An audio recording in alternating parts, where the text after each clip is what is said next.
The West Indies is made up of a host of different islands. All have different governments, all have different attitudes towards different things. And those islands only come together under the banner of the West Indies cricket team. It's the only thing we do together. Being a part of the West Indies team, I was made aware of how important it was for us to be winning in England by the West Indians who attended the games. My first experience of that, I'm just playing cricket. I'm a young man coming to England, trying to get wickets, trying to play on a winning team. At the very same ground here, we were playing a county game against Surrey, 3-day game. Surrey declared on the last day and set us a target. And when we went upstairs into the dressing room, Clive Lloyd said to the team, gentlemen, we are not chasing this target. This is the beginning of the tour. We have test matches to play. We're going to get some practice. We're going to get acclimatized. I don't even think Gordon opened the batting. I think it was Kalichar and Fredericks, I think, might have opened the batting in that game. And they went out there. After a while, the crowd realized, because that stand to the left here was full from people from Brixton. And they realized that we're not chasing the target. And they started to boo, they started to heckle, they started to do everything. Slight abuse. At the end of the game, came downstairs. We were upstairs. It's not like today when people just changed and went home. We were upstairs, chatting, having a drink with the opposition, people having a soak in the tub. We went downstairs late. And they were waiting on us downstairs. And I had to ask the question, what's the big deal? And they said, you need to win. When you win, we can walk and feel proud and keep our heads up high. And that's how I recognize how important it was to Caribbean people living here in England that we won. But at the same time, when I went out there, I wasn't playing for the people in the stands. That was an after effect. That was something that was happening on the periphery. Whether it was England or Australia or Pakistan or India, I wanted to win. I wanted to take wickets. I would bowl bouncers to Boycott or Sunil Gavaskar. It didn't matter to me. I was looking for wickets. But we understood what it meant off the field.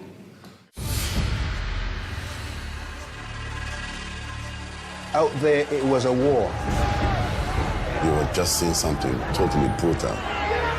I intend to make them grovel. That was a nasty series.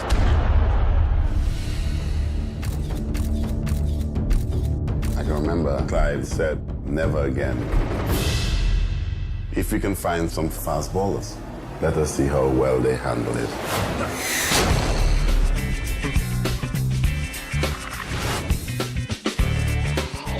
Oh, he's hit him. That may have broken his jaw. It wasn't going to take ordinary individuals to accomplish that. It's like a bullet. If there's something in front of it, you could be dead. We were called the 4 horsemen of the apocalypse. If we can't take the heat, get out. Our cricket spoke for us. Things were said and the color of your skin came into it. No other team in any discipline anywhere in the world dominated their sport for 15 years. It was like slaves whipping the asses of masters. It is history that you'll never forget.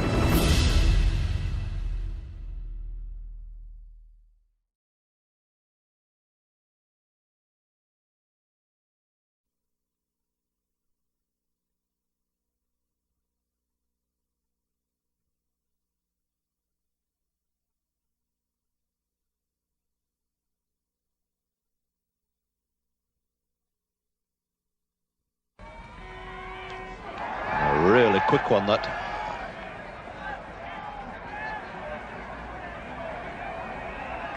And my word, Brian Close did well to avoid quite a nasty accident there. That was really fired in extremely quickly. And only at the last possible minute did he manage to get that head out of the way.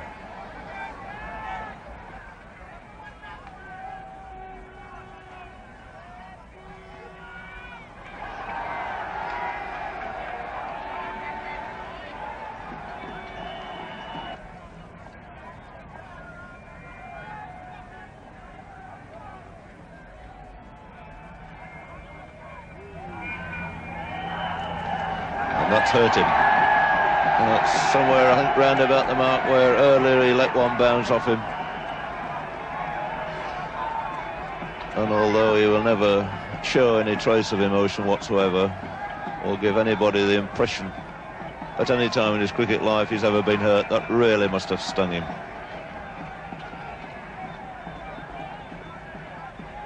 And both these batsmen, I think, particularly unhappy about the number of short pitch balls that have been fired down. No word yet said by the umpire. See again exactly where this one pitches.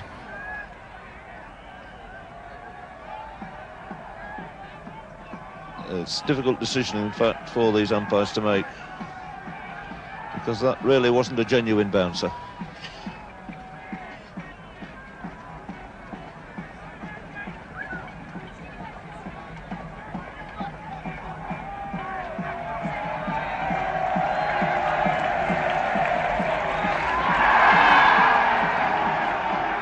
And I think there's going to be a warning this time from umpire Bill Alley. Enough is enough, he says, and quite rightly so. He's really overdone the short pitches in this long spell. It's been Brian Close who's taken the brunt of it. In fact, he's been down at that end now for 45 minutes. Edrich at the far end, and Close trying to take this pace attack, but extremely difficult. And they're looking and prodding the pitch to see exactly where that ball is pitched, and if that's any indication, it is about halfway down.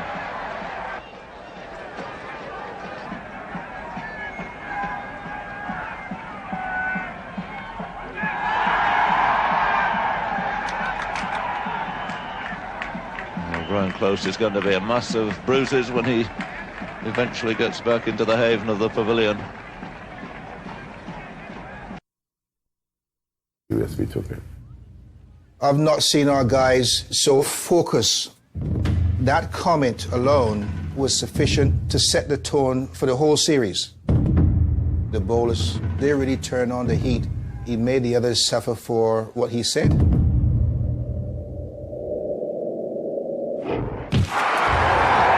It's hit him hard, and in typical Closey style, he hasn't rubbed it.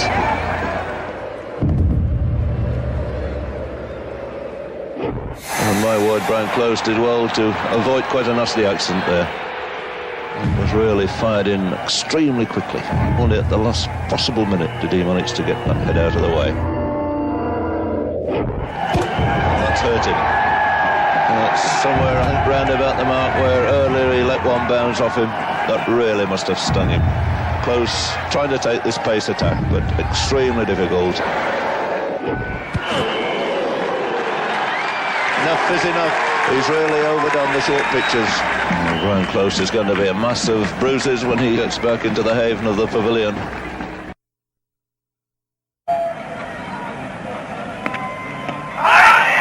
he's out, LBW this time. There's a danger man holding. So Warmer there, beaten by a ball which moved just a fraction. And goes LBW for 8. That's out. David Steele has given out LBW. Holding has broken through. Steele didn't appear particularly impressed by it. He was playing forward. The only question could be whether or not he was outside off stump. He was playing a stroke. You can see it again now.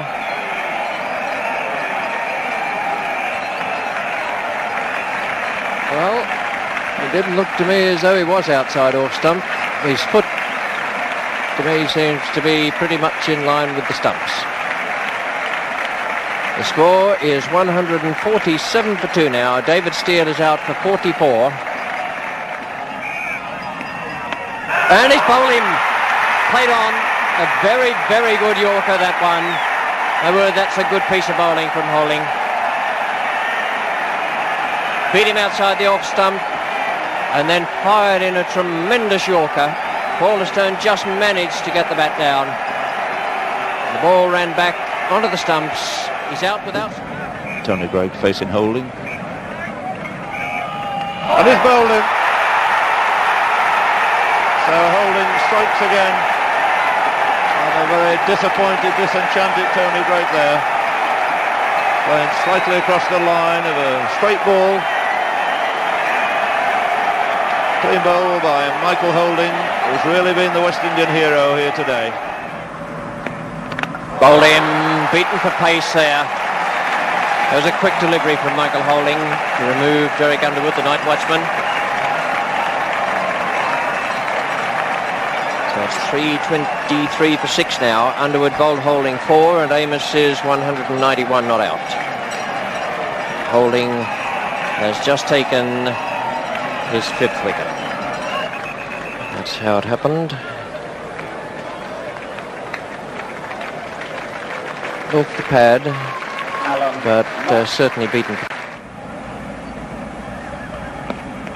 And as Bolden has gone over too far, he's left the leg stump wide open, and Dennis Amos out for 203.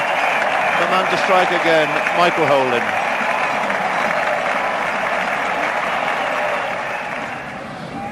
Lloyd still persevering at that far end with Holding. And he's played it on. And another wicket for Michael Holding. Alan Knott just after completing his 50. A little unfortunate there, got into position nicely. The bat came down at a slight angle, an inside edge, and it goes down in the book as Knott bowled Holding for 50.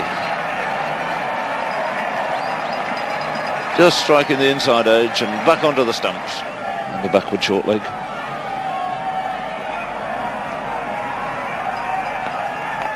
And he's done it too, Ollie. Yes, he's got out in the identical fashion. Would you believe it? An inside edge, first ball. Holding's got 8 wickets. Selvey goes, first ball, out for naught. And Michael Holding, in this dramatic piece of bowling, is now on a hat-trick. Every ticket had been sold, but the local Barbadians, who hadn't managed to get one, were determined not to miss the second day's play. West Indies were all up for 265, not an enormous total by their standards. But it looked big enough as Michael Holding bowled the best over I've ever seen. It was his first, and the unfortunate batsman was Jeff Boycott. That was the first ball which Boycott just survived. The next ball whistled past his off-stump as he tried to play it. After 5 balls, Boycott was still there, but the 6th was simply unplayable.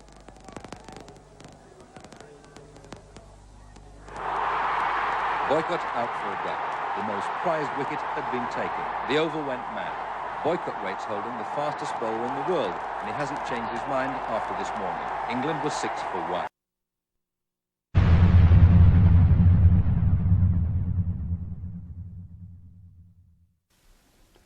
Michael Holding, nicknamed Whisper in Death. Why is that? A, because he was such a quality bowler, but bowled like lightning. But he run up almost, you couldn't hear him coming. Normally a fast bowler comes up with a lot of aggression, he's got a lot of power, he's going to put a lot of effort into it. Michael just glided along. And I know umpires like Dickie Bird said to me, they were stood there waiting for him coming and they couldn't hear him. That's why the whispering part, the death because he got wickets and he could hurt you in an era where there weren't many helmets around. And for one period, until Packer, in 77, 78, there were no helmets. He could make the ball move a little bit, but I don't think movement was his greatest strength. It was genuine pace, accuracy allowed to that. He was a tall bowler as well, 6'4", so he got a certain amount of bounce. When I played against him, he was the fastest bowler I ever faced, 2 or 3 times. I always felt that although he was that quick, that he was bowling within himself.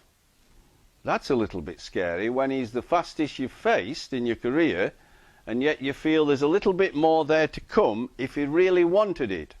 And I think that was because he came in with such ease and fluency. He made it look beautifully rhythmical, didn't he? As if it was no real trouble to him. And bowling fast is a great skill. And you're blessed if you can bowl quick, because any captain would die to have a fast bowler in his team. They are the ace in the pack. They're the ones that usually win test matches. A good man off the field. I mean, he'll be remembered for certain moments in his career, for bowling me out in his first over in Barbados in 1980, when I never laid bat on ball. One hit me in the chest, one on top of the thigh. I missed the ball. One I gloved out of my neck. 2 I think I gloved out of my neck, and then he knocked my off stump over. That'll be a magical moment. that'll get played. I suppose there'll be incident in New Zealand when he kicked the stumps out of the ground. But I think also there'll be the magical time when he bowled England out at the Oval in '76 on what was a pretty flat pitch, and nobody else could generate the pace he could. But you see, fast bowlers generate pace through the air. Nobody bowls a ball that quickens up after it's pitched. It's an illusion that. Every ball slows up a little bit. But if you can get it quick enough through the air, you can do people with pace. And that's what he did at the Oval. Didn't do anything, flat pitch, hot sunny day, but he got the ball through the air so quick and accurately, he got a bundle of wickets in '76. And that'd probably be his finest moment. Truly great bowler.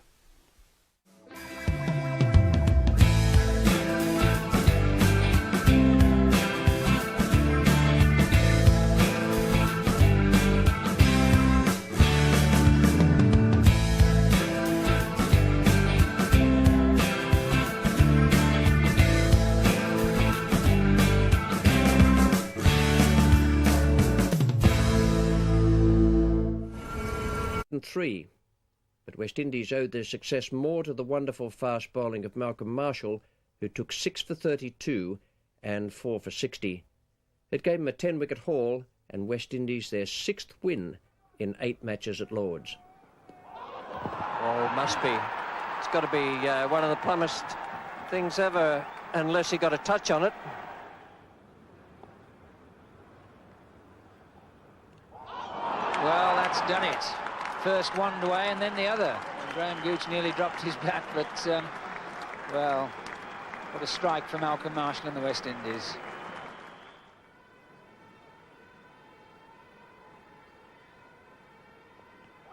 Oh, huge appeal, and he's gone. Lamb doesn't tend to get very far forward, pushing in front of his leg and possibly round it. Disappointed there, but another great strike for West Indies and for Malcolm Marshall.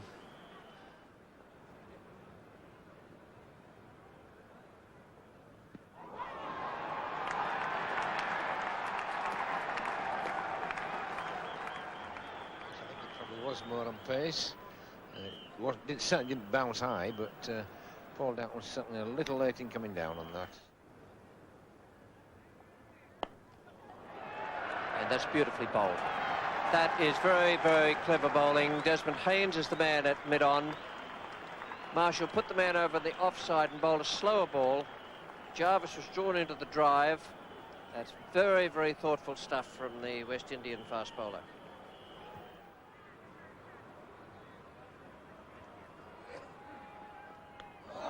And a brilliant effort from Malcolm Marshall.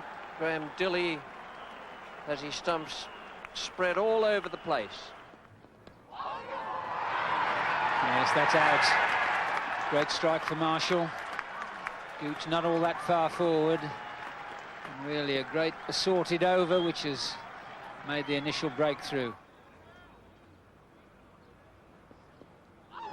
Oh, that's out. And everybody highly delighted. Marshall, well, gracious me. If only he'd keep running and go to the dressing room, I think. Both England openers now in his bag.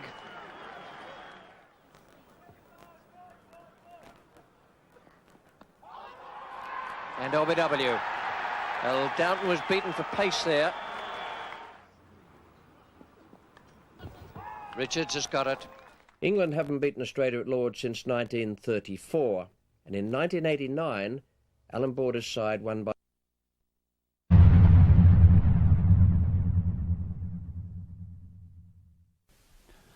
Malcolm Marshall, for me, was probably the greatest of all the quicks.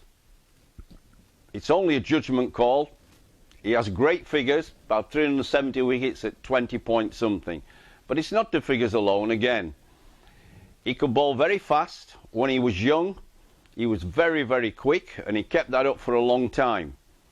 But if he wanted to, he had the ability to cut down his pace and still be fairly sharp and swing the ball and cut it off the seam. And also, he's one of the few fast bowlers that have gone to Asia on these slower pitches that only bounce just above stump high and get wickets. Quite a lot of wickets. And the reason for that is most fast bowlers run in with a lot of energy and bang the ball in, and if you're bowling on slow pitches, it comes off quite slow. Gives the batsman more time to play it. But Marshall skidded the ball. It skidded through, so it actually kept on going. That is very difficult for us batsmen. And when he bowled a bouncer, it skidded at you this height. It didn't go in and over your head so easily. So he was an awkward customer, big heart, strong, and very intelligent.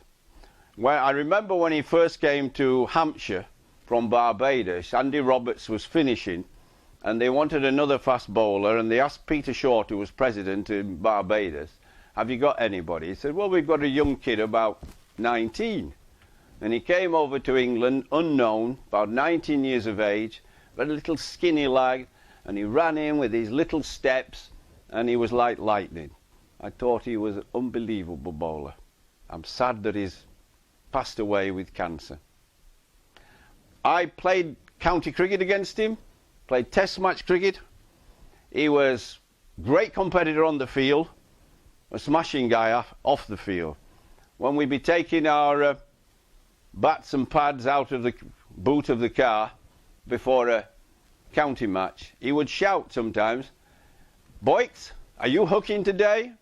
And I would say, not if you're bowling, I'm not. And he'd just laugh. And he would always bowl a bouncer, third or fourth ball, and I definitely ducked because it was quick, and he'd finish right close to me and say, okay, Boyks, now let the contest begin. He just wanted to let me know that he could bowl quick bouncers, and he wanted to see if I was going to try and hook, because I thought he was very awkward to hook because he skidded through, he skimmed through at you.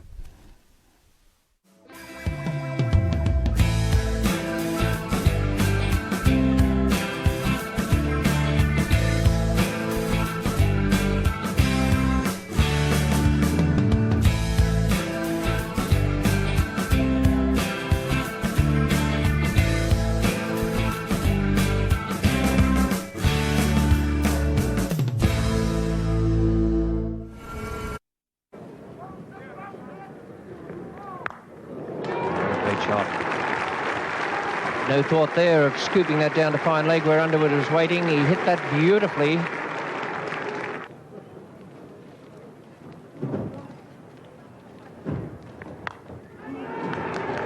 Willie, there was a great effort there.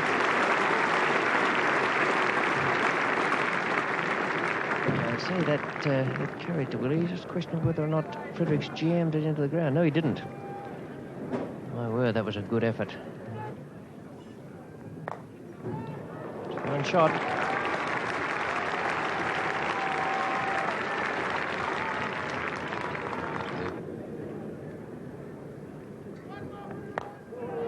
Little line stroke. Four more.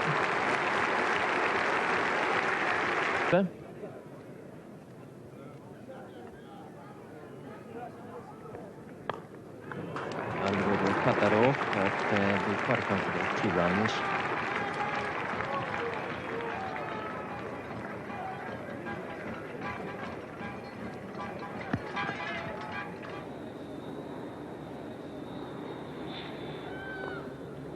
Steele, nicely picked up. No chance, it was bouncing in front of him.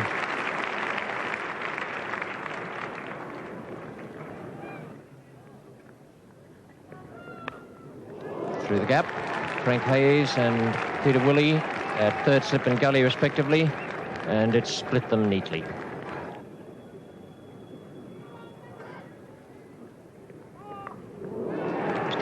Steele's reach and 4 runs. It's a good shot, that, from Fredericks. No ball again. So it's something of a loose exhibition here by the England bowlers. Some lovely stroke play. Fredericks having just brought up the half century in only 36 minutes.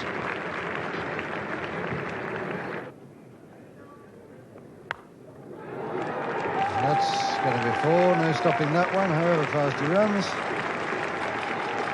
So even the slow bowling doing nothing to curb the run rate here.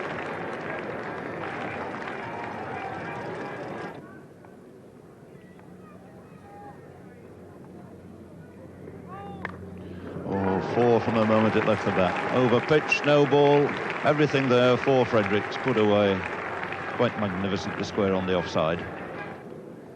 Pocock on the field, now in place of the injured Woolmer as Ward moves in to bowl a new over. Fredericks on 47, he's edged it over the top of slips and races away for 4 more.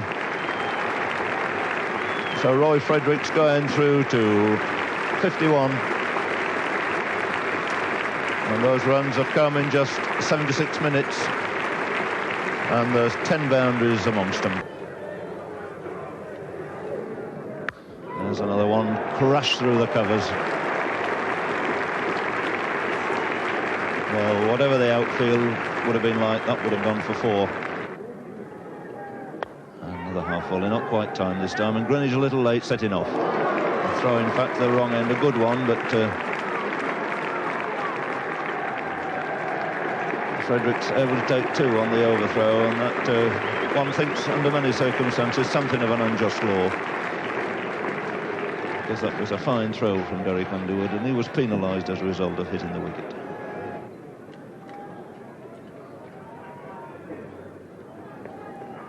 And beaten outside the off stump. Much better ball there from Bob Willis, slanting it across the left-hander, forcing him to play. And the angle he achieves been sufficient to beat the outside edge.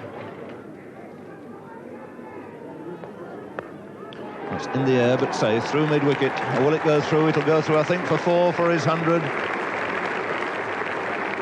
Well, it stopped, but they were just considering whether they could run 4. But Fredericks happy to take 3 and move on to 99. And Tony Greig coming in to bowl to him.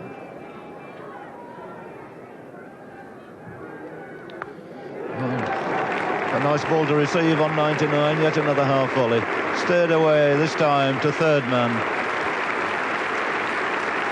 And whoever you support in this game of cricket, there's one man that you really must acknowledge here today. Brilliant 100 in just 2 minutes, over 2 hours 20, 17 fours. His 7th 100 in Test match cricket, 3rd time he's done this against England.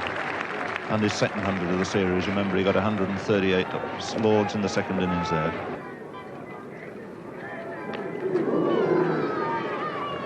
And nearly got through.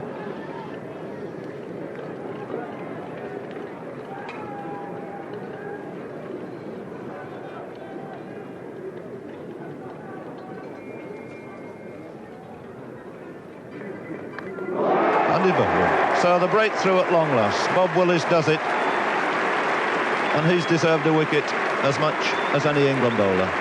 Breaking this tremendous opening stand, the total on 192. And Roy Fredericks, the end of a wonderful exhibition. 109, he's set this crowd alight. He's started this Test match off in exactly the right mood.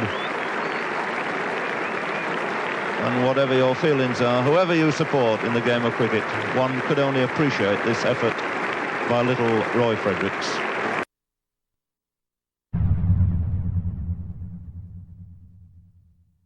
The West Indies came to Australia in 1975-76. It was the beginnings of that team that went on to dominate the world for, I don't know, 15 years or so. Fortunately for Australia, I don't think they realised how good they were at that point. They realised not long afterwards. They lost the series 5-1, which that's not a fair comparison of the abilities of the two teams. They came to Perth 1-0 down after losing badly in Brisbane. And Australia got a pretty decent total in Perth, 356 or something like that. Roy Fredericks played one of the most unbelievable innings I've ever seen. I remember talking to Roy early on. I played him, he made his debut in Australia in 68-69. And I can't remember, I think it was in the Caribbean in 72-3, we were sitting around having a drink afterwards. And Roy said to me, Ian, he said, hundreds don't bother me. He said, I like to get a nice little quick 40. That's what really I enjoy. Well, I wish he'd stuck to his word that day, because he got 169 of 145 balls. That's, we're talking a Test match. We're not talking a one-day game here. And he was out. I think the West Indies were only about 250 when he got out. It was quite amazing. But the other thing that will always stay in my mind till the day I die, the people in Perth I don't think are great, they're not very knowledgeable on the game of cricket. And, you know, unless it's a Western Australian player doing it, they're not very interested in what's going on. And suddenly, you know, we're getting slapped around everywhere. I was at first slip, Greg was at second slip, Greg was captaining the side. And Roy's smashed another one for 4, you see, and there was this just smattering of applause, you see, and I thought, oh, what's that all about? And I looked over at the board and I saw 200. So I thought, Jesus, that's come up quick. So then I looked over at the bottom right-hand corner of the WACA scoreboard where the number of overs are, and it was the 20th over. Okay, they're 8-ball overs, but here we are in a test match and they've scored at 10 runs per over. It was, I just said to Greg, I said, have you had a look at the number of overs? And he said, mate, I'm not going to. He said, it's all right for you, you're not the captain of this. It was an amazing knock. I mean, Roy Fredericks, through sort of backward point to, you know, about cover, through that area, he used to just delight in hitting, smashing balls through that area. I remember he got 100 in each innings against us in Guyana, playing for Guyana, his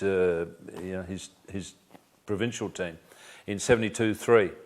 And it's like a bowling green, the border ground, not very big, but it's sort of rectangular. And I remember I had 2/3 men at one stage for Roy Fredericks. I had one, because it went into a corner like that, so I had one to protect that part and one to protect that part, you see. And he still kept hitting 4s every other ball. In the end, I thought, I'm wasting one fielder down there. So I tried to put him somewhere else. But Roy Fredericks, in that area on the offside, he was, he was amazing. And he also had that very flamboyant wrist cock. But that day, Fredo, it just didn't matter where you bowled, Fredo smashed it. And he's one of those rare players. I think the quicker they came, the better he liked it. He just loved pace bowling. Wasn't such a great player of spin bowling, but boy, the quicker you bowled, the harder he hit him. And that day in Perth, he hit him hard regularly.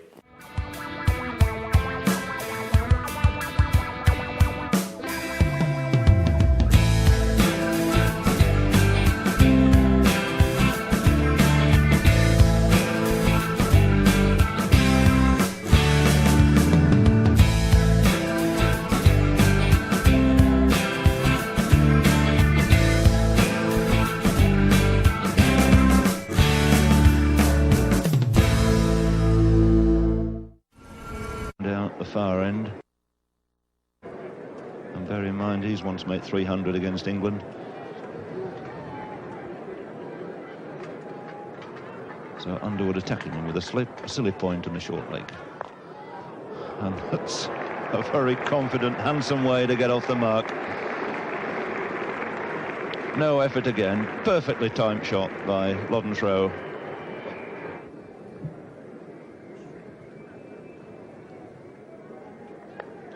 Oh, and just flicked away with the wrist. What a beautiful shot that really was. So Lodenthrow off the mark with 2 boundaries facing John Snow. And that will go through for another. So he goes on to 12 by means of 3 boundaries. He's only been out there for 5 minutes. And the 300 coming up.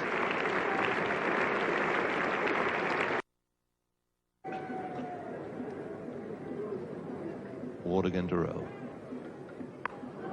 It's a beautiful shot. Certainly 2 here. 2 to bring up the 400. And the 2 batsmen making it into 3. So delightful square cut from Lodenthrow. Takes West Indies past 400. A new spell for John Snow at the Kirkstall Lane end. Only bowled 11 overs to date, so should still be a little steam left in him.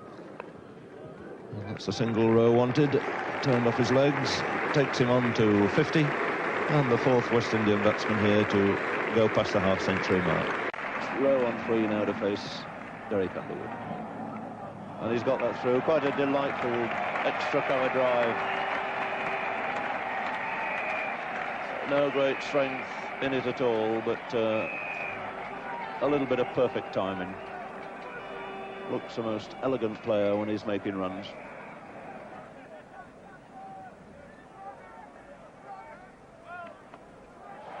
Oh, that's another great shot. Allowed it to come on, played it late. It was off a no ball, but he was already committed to the shot anyway. And, typical West Indian shot there. Hitting the ball as it came on. Nothing like a half volley. Fired wide, hit late and square.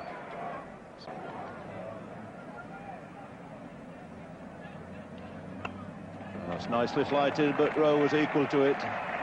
Waited for it, pushed it away, the ball racing away there for 4 more. So just a little lack of experience showing here by Geoffrey Miller. Just keeps losing his line a little bit outside the off stump, and there's so very little margin of error to these two fine players. Swung away down to deep square. Amos out there. So the single bringing up the 100 partnership between these two. And this 100 stand has come at slightly quicker than a run a minute. Just 92 minutes, an hour and a half roughly.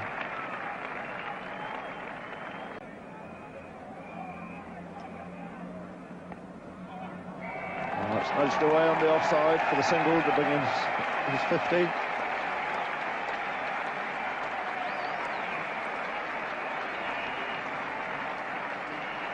So Lodenschroe going to pretty good 50 here, made out of 272. Taking him just on 100 minutes, and adds that 50 to the one he made in the test match up at Headingley. So Rowe missed out on the first 3 test matches, notching a second successive 50.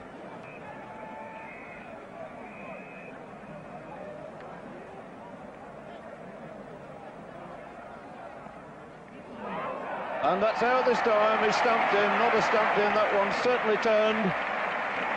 And Derek Underwood strikes, and he'll be relieved. It's the first wicket he's taken since Old Trafford. And Lodenschroe is the man to go, out for 70. Stumped not, bowled Underwood with the West Indies total on 350. So applause for Alan Knott, establishing this new world record. Most dismissals now made by a wicket-keeper in Test match cricket. He's on to 220 and just at long last passing the record here of Godfrey Evans with 219 to his credit.